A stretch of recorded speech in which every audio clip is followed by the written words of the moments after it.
Live from New York, this is WIUR Radio.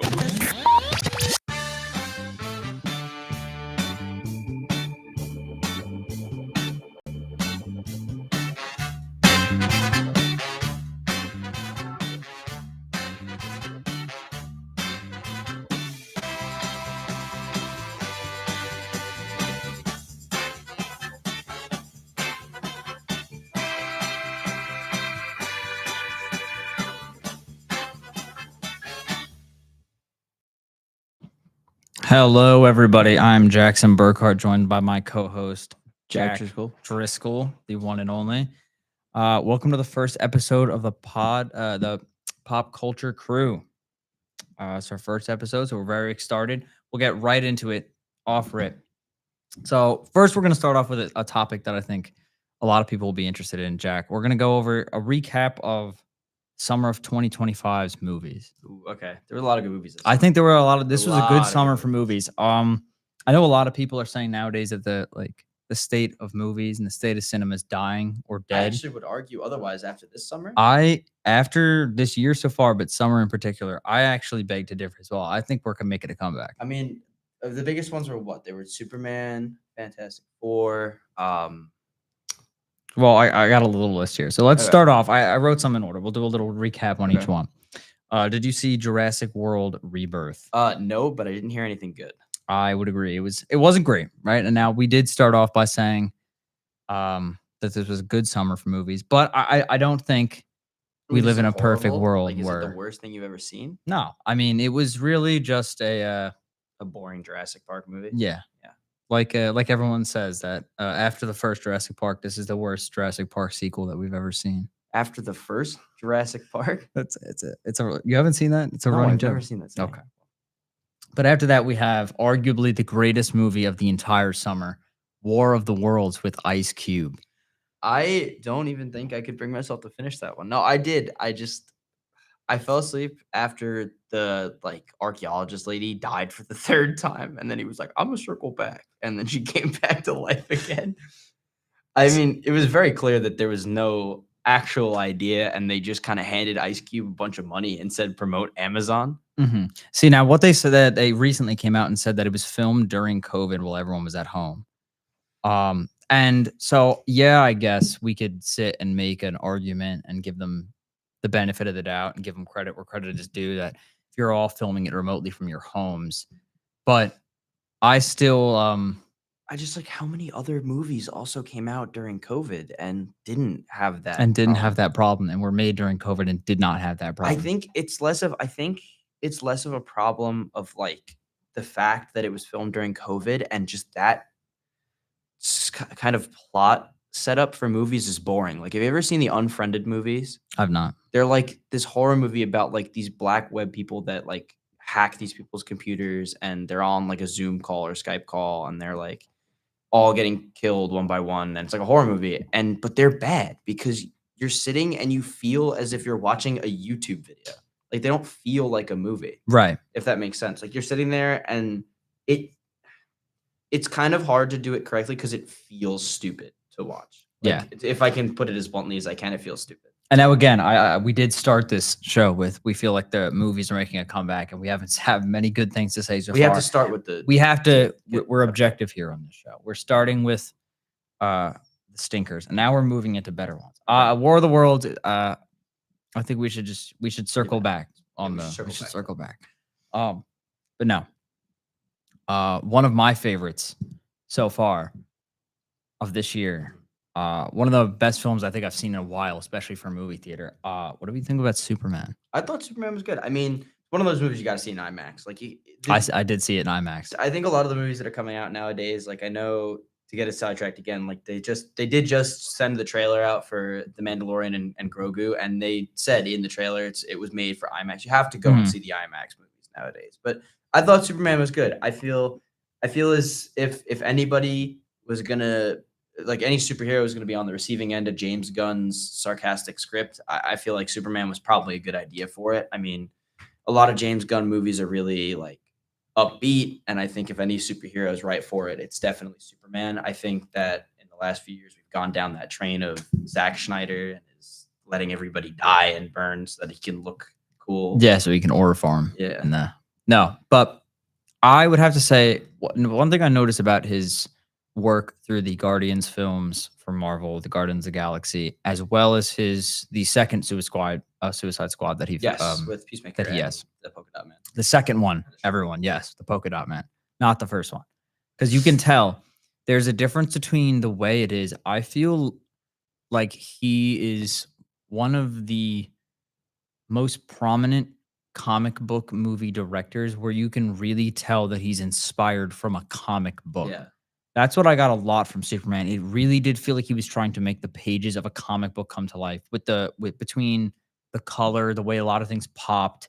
I think the goofy and silly but charming dialogue that still propelled the narrative forward in a really captivating way, like in a special way. But it really embraced that. Like I almost feel like I could have imagined the speech bubbles that said like Yeah. "wah" and all like those sound effects. That special feeling you get only from a comic book. That whimsy, maybe. I feel also a lot of the action was very like the scenes where Superman is punching Ultraman, and it's like you feel the weight of every punch. And, like Yes. you can imagine like how it would be drawn on a page. And I want to give credit to like James Gunn for really avoiding the ultra tech that a lot of superheroes movies have been falling into nowadays. I mean, I know Marvel, like they start with Iron Man and then it's kind of hard not to have all this stuff. But I feel now like when they try to adapt a comic book movie, they want to take these suits that they're wearing and all these different things. And they want to make them look real. And Superman kind of goes the opposite direction of where it's bright. It doesn't look dark and it doesn't have any like random wires and tech stuff on it. Like I feel that we're moving back towards the kind of mysticism of superheroes rather than the grounded realism, but still defying reality of superheroes. And I feel like there's nothing wrong with that grounded realism of the superheroes. One of my favorite superhero films ever made is Captain America and the Winter Soldier, which is they dial it back way less on the crazy powers or the world-ending threat of, Thanos invading or whatever it might be with an army of aliens.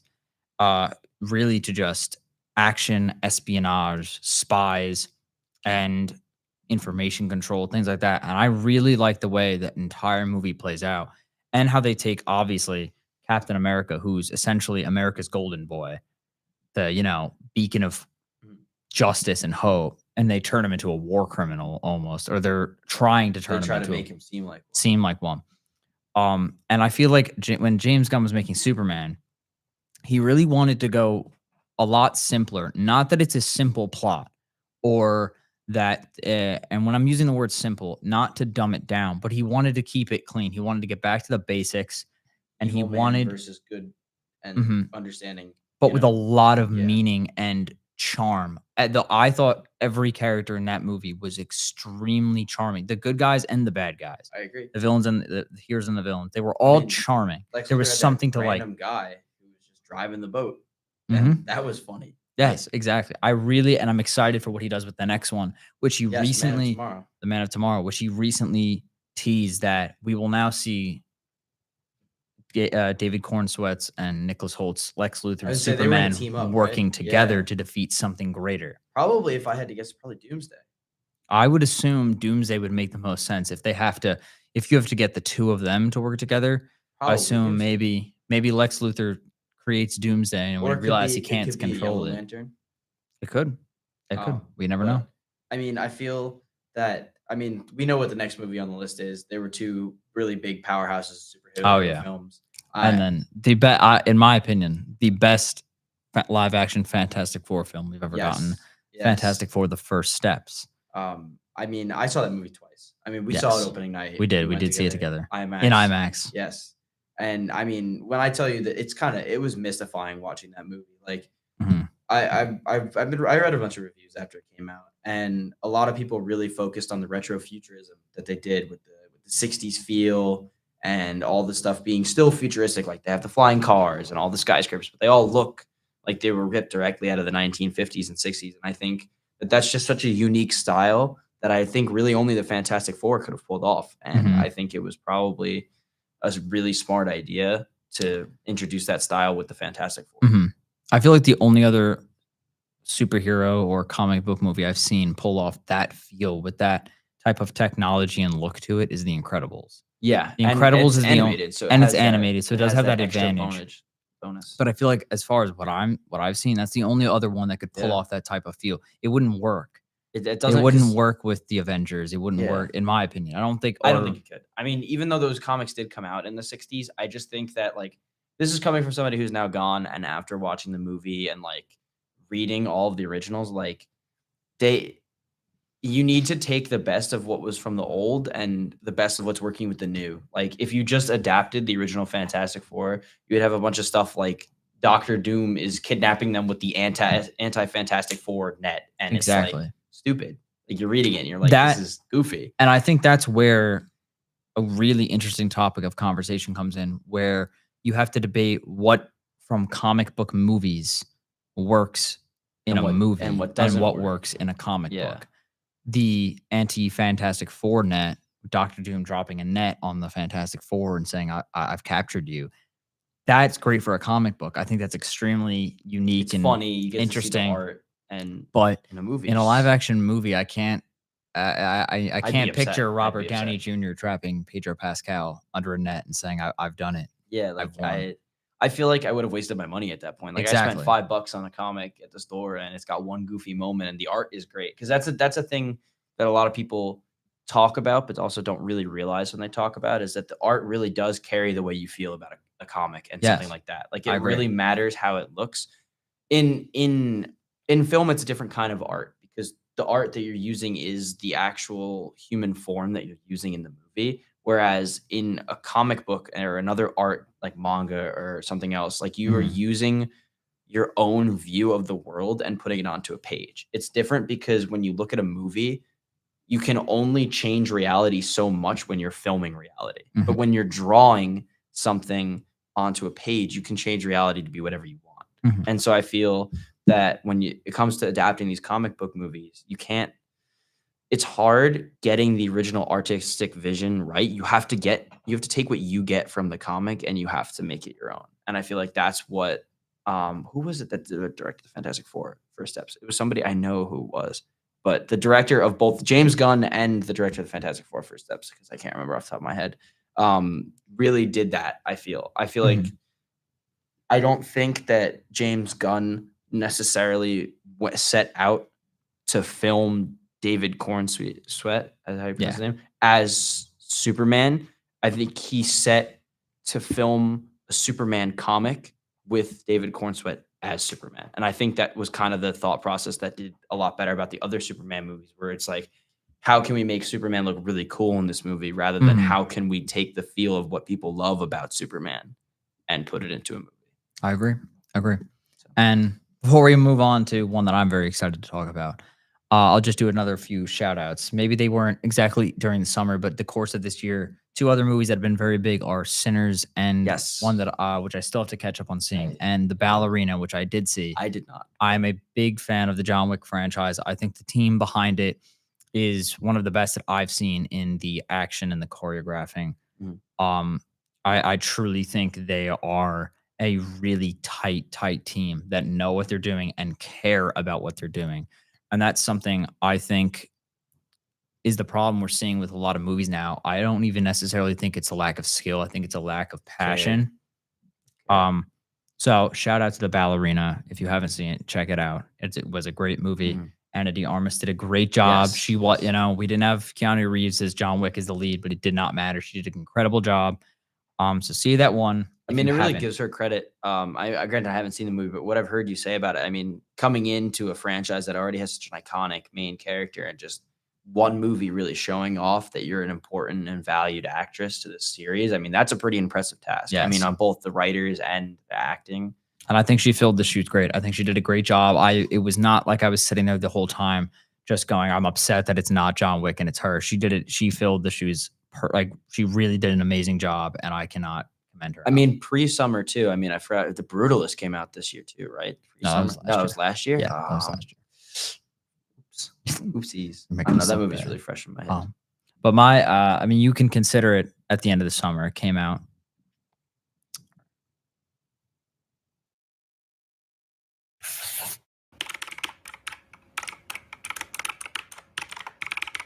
This is WIUR Radio. Hi, I'm Morgan Beastie from the Ionian, and I hope you're enjoying today's show. Are you looking for the latest scoop on campus news, sports, and more? Check out the Ionian, Iona University's very own award-winning student newspaper. We keep you up to date with everything happening on and off campus. Want to know about the big game, the latest campus event? It's all in the Ionian. Join the conversation. Read, write, and get involved. Visit www.theionian.org or pick up a copy around campus. Stay informed, stay connected. Now, back to WIUR, Iona University Radio.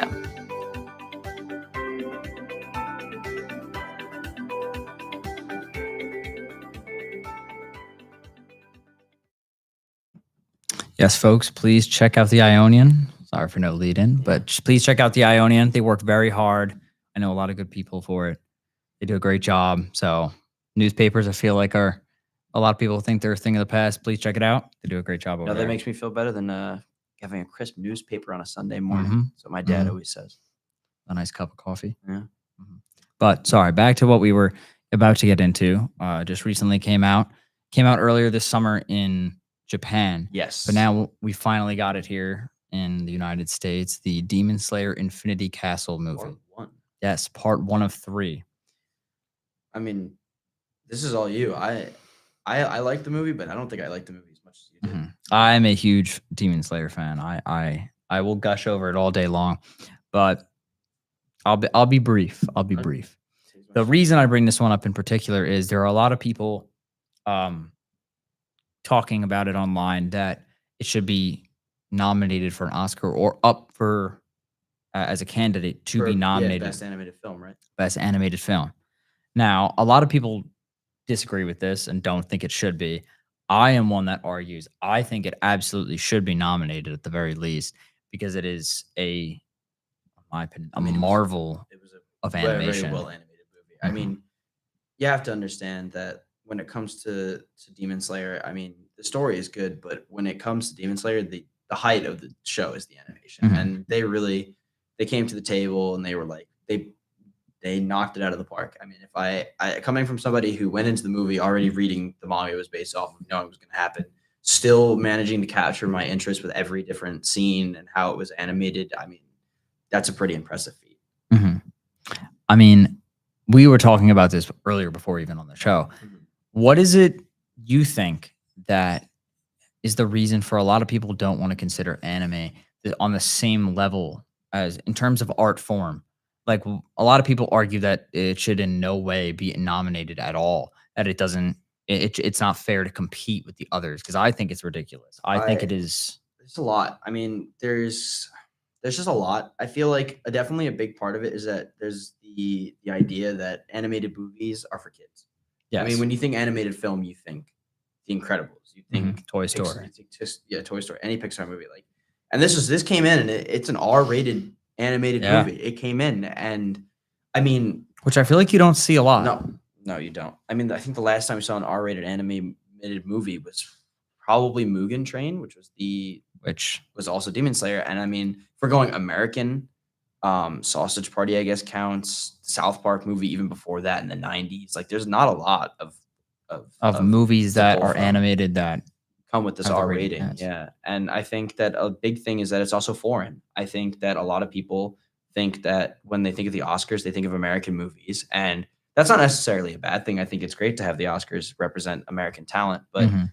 I think that when it comes to America and it makes $553 million in its first week here, I think it's enough to know that the American audience is clearly resonating with something here. Exactly.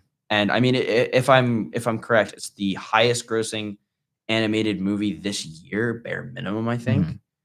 I think it also is the highest grossing anime movie of all time. Yes. Which it the is. second is also Demon Slayer. Exactly. And in Japan specifically, not tied into the Oscars, but for Japan the as well, Japanese yeah. specifically, those are the two highest grossing movies ever. Yes, Not anime or yes. animated, but ever. I mean, it's clearly a universal front that this movie is very well liked. And I think that honestly, it just comes with the animated stigma. I mean, everything that comes animated, they think it's easier to do that because you can just draw what you want to see. Exactly. And it's hard. You don't capture it as much as you create it. And I think that people see it as easier to create than to capture. Mm-hmm. And I think that both are hard in their own right, and that if it's clearly garnering enough support, that it should at least be considered.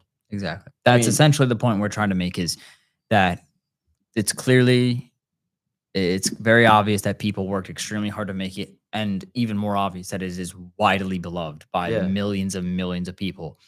And should it be just up to the people voting at the Academy and what's given credit by a small group of people when it's clearly widely loved across the entire world? And I mean, think about it, like in what I want to say about a little over 2 weeks, 2.5 weeks, we have another R-rated anime movie coming in, Chainsaw Man Chainsaw movie. Man. I mean, it's coming right off the heels of a 1.7 billion yen opening in Japan in the Yep. first 3 days. Yep. I mean, clearly these animated movies are powerhouses that people want to see. I mean, I can tell you that I will be going to see the Chainsaw Man movie. There's a lot of Mhm. stuff coming out that I want to see, and I feel like from what I've seen in the trailer, and even you, who's only watched the first episode of the show, saw the trailer and was like, "This is enough to make me want to go and watch the Yes. show." There's a lot of hard work being put into Mhm. these movies, and I think that I feel like there should just be some sort of acknowledgement for them. But the Chainsaw Man movie is not out yet, so there's not a lot Yes. to talk about it just So, yet. Well, I mean, just- technically it's out in Japan, but I haven't seen it, so I won't talk about it till I Maybe see in it. the next episode. Maybe Nah, it's October episodes. 19th. It'll probably be 2-3 a couple episodes episodes so from yeah. now, folks. But Maybe a post Halloween special will cover Chainsaw Man. a big award show that is coming up at the end of the year is the Game Awards. Yes, This is a big that's what one. we wanted to move into as well. The Game Awards. This is a big one. I mean, I I've think- played a lot of games this year. I think it is safe to say both of us are gamers at heart. Yeah. I think that's a safe title to say. I play a lot. Now, while both of us have not played, All of them we don't know what is nominated just nominated just yet. yet. We have some ideas. But I think for anyone in the gaming circuit, you can Expedition put your 33. head together and kind of assume a handful Yeah. of a couple games that will be up there. I mean, the big three in my mind that I know are going to there are Expedition 33. I mean, Death Stranding 2, Yes. On the Beach, and Hollow Knight Silksong. I mean, yes. these are 3 games that I'm telling you, each one packs a powerhouse in their own right. I mean, Expedition 33 comes in from a studio nobody knows and just comes out and this is beautiful RPG, and it takes all this art direction and everything. And then you have something like Death Stranding from, I would say, probably the most well-known game director of all time. I mean, everybody Yes. knows Hideo Kojima. Everyone knows the Metal Gear Solid series. If you're in the story game environment, you know. And he comes out, and I will say, I played both of them now. Mhm. Death Stranding 1 was not his best work, and he comes in and he gives what I think is his best work in this performance. And I think he's really, really helped by his star-studding cast. And I mean, Hollow Knight Silksong comes in, $20 price line, 7 years of Mhm. development, and the developers go, "We weren't struggling. We just wanted to give you the best thing we could possibly we give you." had fun making the game. 7 years. We just, you know what, took this long to make the game, and Mhm. they come in at a $20 price line. I mean, as Which is somebody, almost unheard of for the it's a AAA game. Let's be honest here. It's made by an indie studio, Mhm. but it's AAA quality. quality and off the success of the Well, first one, yeah, and for Hollow Knight how 1. long people waited for it. And I believe, if I'm not mistaken, it was the most wishlisted game Yes, on Steam for from when quite they some edited it. time. I had So it on my clearly wishlist as soon as I there was a downloaded it. high demand, and I mean, again, as somebody who was purchasing it on Steam when it came out, broke the servers. I couldn't even download it. so clearly people like this game. And I- now, I think they delivered. I think they delivered, and I think I mean, I'm halfway through the game and I'm telling you they can deliver it. I getting sidetracked by The Last of Us. I should have been playing it so long ago, and Yeah. I just decided Mhm. now. But I think they delivered, and I think they absolutely should be nominated. For I Game of think- the year. If they don't win, they don't win. I But think they it's shouldn't be I nominated. think it's hard because I want to give best art direction to 2 different games. Yes. Because here's my thing, and this is a personal preference, and I'm sure after playing the Metal Gear games, you agree with me. Yoji Shinkawa's art direction for Hideo Kojima games is unmatched. I Yeah. think it's just There's nothing like it. It's He's completely unique. There's no one. I mean, let alone just the actual art he makes for the games, but the actual designs of every character, every enemy, of the worlds that him and Kojima create. It's just hard. I mean, Team Cherry is just a group of 3 people, and I think they do a phenomenal job with this small themed world. But it's just hard when you get the majestic Yeah. character design that you get with Shinkawa. That it's hard. And I mean, I mean, I think we can all kind of guess what's going to win Game of the Year this year. I mean, I feel like the big front runner is Expedition 33. I think I have a gut feeling they'll take it as well. All power to them. I agree. It's not a bad game. It is a game that's on my list that I will get around to eventually. But from everything I've seen, I have nothing but respect for the team that made it. I think that this year it's hard to pull what they did last year with Astrobot. There's too many good games. I mean, because let's be honest, Black Myth Wukong got snubbed. I agree. That was my vote for Game of the Year. But it Black Myth Wukong. We have a lot. I mean, that's going to be a big show when we do that one. If we have to for this class. I mean, the Game Awards, when the nominees come out, we will discuss. But I feel like Death Stranding 2 will definitely be snubbed if it doesn't come home with at least one award. And I think it should go for narrative. I think if there's anything that we can trust, it's that Kojima could write a good story. And we've seen this, I mean, since leave it to Hideo Kojima. So, but in our last couple minutes here, why don't we just list off a couple things that are up and coming that people are excited for? Obviously, we talked about one earlier, the Chainsaw Man movie. Yes, that's a big one. Just in a couple weeks. What is it, 3 weeks? Couple weeks? 2.5. 2.5 weeks. Yeah. 2.5 weeks. So that's exciting. October 19th. We are. Or no, it's the 29th. One of those two. Mm-hmm. We are on the cusp of getting a long-awaited sequel to the hit game from 2020, Ghost of Tsushima, which is my favorite game of all time. Ghost of Yotei comes out October 2nd of this year. I mean, that's a week and a half, not even. That's an exciting one. Yeah, I'm excited for that. A couple other things I'm very excited for. November 7th is the long-awaited return of the hit writer and director Vince Gilligan. The lead. Rhea what do we Seehorn. think? Rhea Seehorn from his hit television show Better Call Saul. She's back. I mean, just a great actress. I mean, when you see her alongside somebody like Bob Odenkirk and she's still holding her own, like Bob Odenkirk has been in the game since Better Call Saul. Not Breaking Bad since I remember him, and coming off the heels of the best TV show of that time, because I do think Better Call Saul is better than Breaking Bad. But I agree. I mean, and then you still show up in another Vince Gilligan show. I mean, you made an impression. I think everybody in that show did a great job. I mean, especially in Better Call Saul. So I think I'm very excited for what Gilligan's got next. It will be on. This is not a shout out or ad reading, but Apple TV Plus, I believe, is the only place. I mean, they've got Severance too. I mean, they got a really they got good TV stuff show. on there, but I think that'll be the only place. Yeah, it's got an exclusivity deal, if I remember correctly. Cerberus will be showing. So, anything else? If you're interested, we got one or two more things. We still don't know the date yet, but I thought I'd mention that people are waiting for GTA 6 as we were, we 2026, I believe. We got a lot of things before we got GTA 6. Yeah. I mean, and I'm going to shout something out from my own personal heart. Tomorrow, we do get the Steel Ball Run trailer, hopefully. Very excited. Fingers crossed. And then 4 years since the last part. Yeah. And then the last thing we'll talk about, P.T. Anderson's movie, One Battle After Another. Oh, yes, with Leonardo DiCaprio. I was very interested when I saw that trailer in theaters. I was very ready for that movie. I saw There Will Be Blood for the first time maybe a couple months ago, 5-6 months ago. And oh my God.